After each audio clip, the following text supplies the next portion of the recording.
Hello दोस्तों, आपका स्वागत है मेरे नए वीडियो पर। माँ कूष्मांडा की कहानी।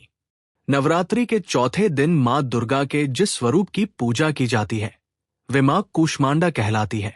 ये नाम उन्हें उनकी असाधारण शक्ति और ब्रह्मांड की उत्पत्ति से जुड़ी पौराणिक कथा के कारण मिला है।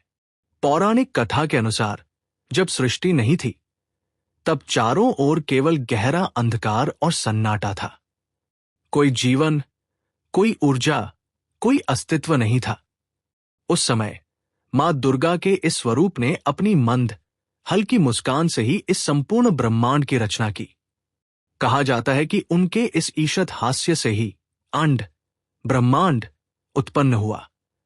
इसलिए उन्हें कूष्मांडा कहा गया, जिसमें कू का अर्थ है छोटा, ऊष्मा यानी ऊर्जा ताप और अंड का अर्थ है ब्रह्मांड।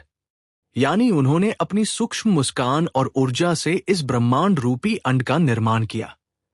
माता कूष्मांडा को सृष्टि की आदि स्वरूपा या आदि शक्ति कहा जाता है।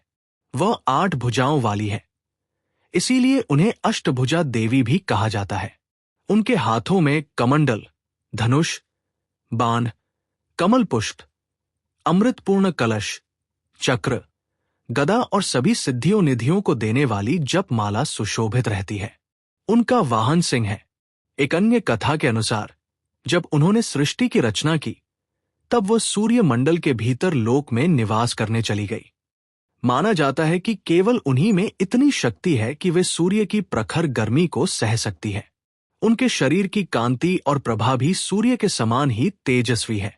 उन्हीं के तेज और प्रकाश से 10 दिशाएं प्रकाशित होती है और सूर्य को भी तेजस्वी बनाए रखने वाली शक्ति उन्हीं की है।